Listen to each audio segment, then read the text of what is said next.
Chris Lee, Blake Lovell, and Blayne Gilmer of Southeastern 14 here. This is the Big Aspirations edition of the Power Rankings because we're doing this in mid-June. Never too early to start football Power Rankings for the SEC. We'll start with our man Blake. Let's see what he's got for his 7 teams in the SEC East. Explain your picks, Blake. Explain my picks. It's just like I'm in school.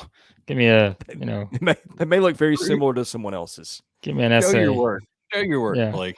Show my work. Well, Georgia is the 2-time defending national champion, so I put them at number 1 in the East. Big surprise there. Tennessee at 2 was never really much of a debate for me, although I think we all know, and I feel like I've said this phrase 10 times in all the videos we've done the past couple of weeks, I'm really high on Kentucky.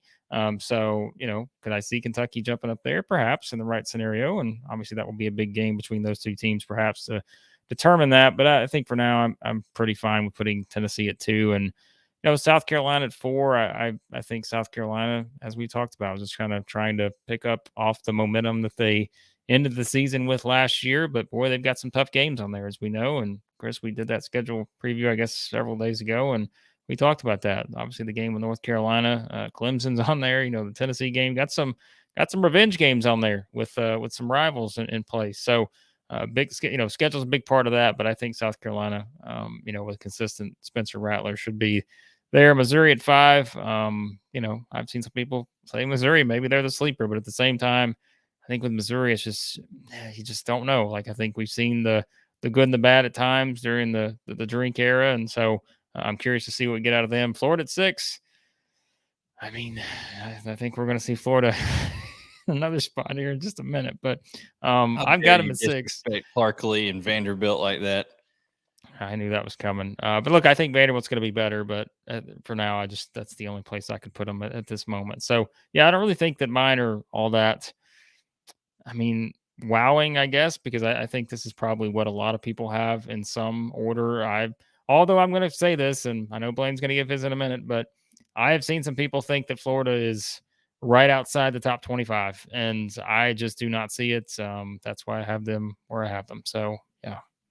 Well, Chris is one of those people that would agree with you, like on your rankings. You said that a lot of people see it that way. Chris sees it just like that. Did we change the ranking? Did we change the graphic here? Oh, I guess we did. There's my name on it. This is ridiculous. You and I spend way too much time. No, Chris copied off mine for both the East and the West. Let's just call it what it is, which is probably not going to be good for you, Chris. That was a bad idea. But so. Well, Georgia number 1, I think that's self-explanatory. Tennessee at 2. Blayne's going to kill me for this, but I think one thing that people are sleeping on with Tennessee is I think that defense is a little better than people think.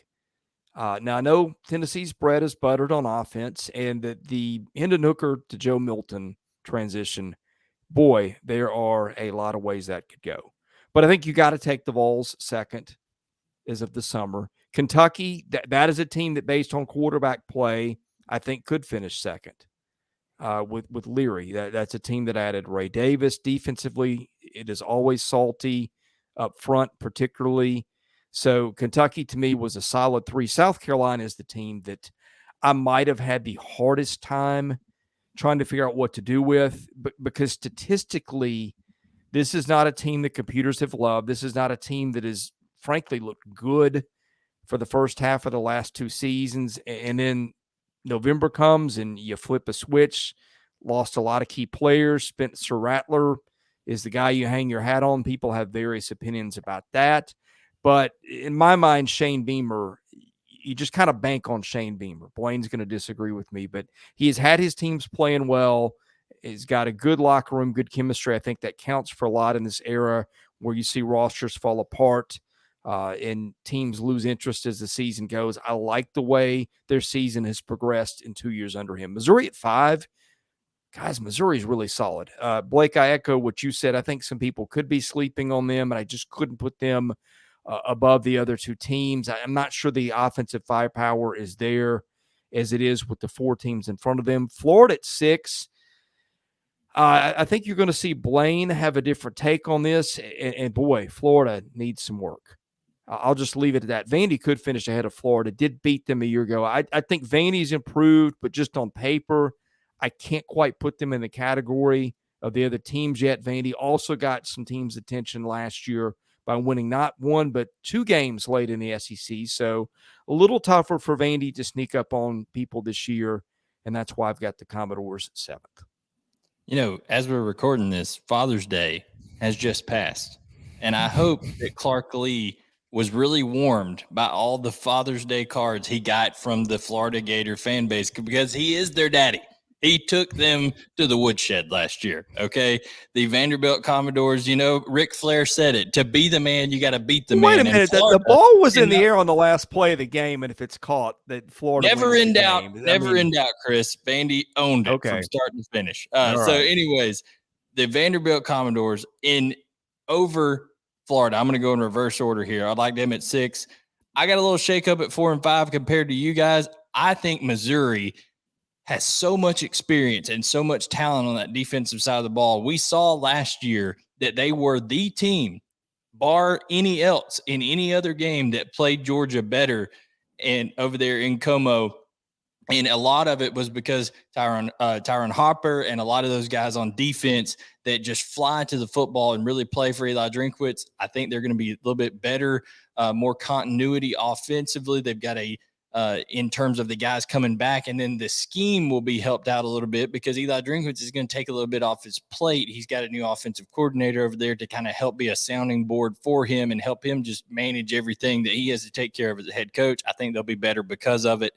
I like Kentucky at 2 instead of Tennessee.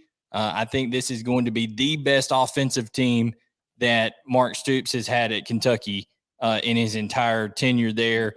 Those receivers, Tavion Robinson, Dane Key, and Barron Brown, are elite playmakers, and Devin Leary is more accurate than what Will Levis was. He's gonna put the ball on them. I think that they're gonna have a chance to make a lot of plays, and we know they're gonna be stout defensively. With Tennessee, the reason I can't put them in there, that 2 spot, is because good news for Tennessee, they return everybody in their secondary. Bad news for Tennessee, they return everybody in their secondary. They were horrible last year against the pass. They made Anthony Richardson look like he was Johnny Unitas at certain points. We know that was not the case. Okay, so we'll see what happens there. I know you said they're going to be better defensively. I just don't see a whole lot of change there. It's just a lot of the same players, so I don't know how much better they can be. And then Georgia, when you go get the best playmaker from Missouri and the best playmaker from Mississippi State and bring them onto what was already a loaded offense, returning 8 starters, yes, they've got the transition from Stetson Bennett to Carson Beck, but there's just so many weapons around him, and the schedule is so manageable early that I think he's going to have a lot of confidence by the time he gets to the harder parts of that schedule. I like Georgia definitively at 1. And the only other point I would point out, Chris, you said you got to bank on Shane Beamer. You can bank on Shane Beamer for TikTok views. You can bank on Shane Beamer for social media impressions, but you cannot bank on Shane Beamer for anything consistency when it comes to the football field. We have proven that in the first 2 years. People like to point out that what they did to Tennessee and what they did to Clemson last year, but they forget the week before they played Tennessee, they got drubbed 38-6 by one of the worst Florida teams in recent memory. I don't trust South Carolina as far as I could throw them, or their 5'9", 208-pound Division II running back. So there we go. That is like the most confusing team.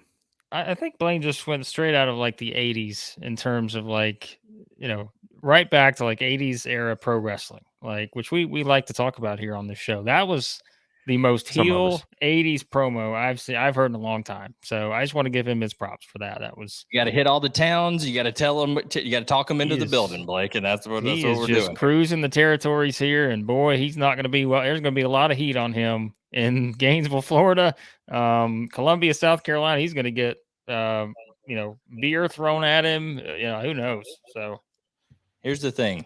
When you bring the truth, it hurts a lot of times, but you're better for it on the back end. Once you learn the truth, you're better for it on the back end. Clemson and Tennessee would like a word here, please. Wow. Yeah, they got hot. They got hot for a little time, but they got drubbed. that 38. So when they win, they get hot, but when they lose, it's their. I said consistency. I know that they can get excited. They can get those towels going in there and go crazy, but nobody's consistent. Alabama wasn't consistent a year ago. I think they're pretty much up there, never losing more than 1 or 2 games a year. That's pretty consistent. And Georgia's consistent even last year within the one season. I'm talking about in a 1 season stretch. Even Tennessee was a consistent team. You knew what you were going to get, except Hendon Hooker tearing his ACL and their defense falling apart in that one game. But I'm talking about week in, week out. You knew what LSU was going to bring. You knew what Georgia was going to bring, Alabama, all the top-tier teams last year. South Carolina, that was not even close. When you go back and look at games like Georgia State last year, all these other ones, there was ups and downs, and a lot of that is the nature of Spencer Rattler. That's kind of how he's had all his whole career. If he can progress and get rid of some of that inconsistency, and then also they can get more consistent on the defensive side of the ball week in and week out, over there in the Shane Beamer, maybe they got a chance. Who was best team in the country last year? Georgia. How did they look against who was it? Was it Kent State? Yeah, they played with their food a little bit, but what they end up winning by? What was the result? It was a W. Okay. So you're saying inconsistency is losing a game by less than I'm saying every team from week to week it looks a little different. You don't steamroll everybody in your path. Well, a little different is a lot different than 38 to 6 to 60, 68 or whatever it was in the next week. That is what I call a large variety in outcomes. Playing with your food. That one might live to see another day. All right. Well, we got Georgia did go on to win the national championship by 58 points. I want to add that in there too. So I get what you're saying, but Georgia had that's a tough comparison, I think, with South Carolina and Georgia. But Georgia beat TCU worse than Florida beat South Carolina, which is hard to believe because Florida beat South Carolina so bad. Okay. Well, but point is not just the result, it's how it looks. And I'm just saying that some weeks teams look a little better than others, but that's okay. We can agree to disagree, and that's why we're here, other than Blake and I, who apparently agree on everything. Well, that's not true, but you just copied my rankings. Let's just call it what it is. Right, right. Let's just call it what it is. All right. Well, we've got plenty of other content to come. We've got West Power rankings. We're going to start into our previews of individual teams this week. We got College World Series coverage. We got the College World Series going on while we're doing this, and some really good games there too. Anyway, we've got you covered when it comes to SEC sports. He's Blake Lovell. He's Blayne Gilmer. I'm Chris Lee. Thanks for watching us here at Southeastern 14. Hit the subscribe button if you have not. Hit the like button. That helps our analytics. We appreciate you watching, and we'll see you.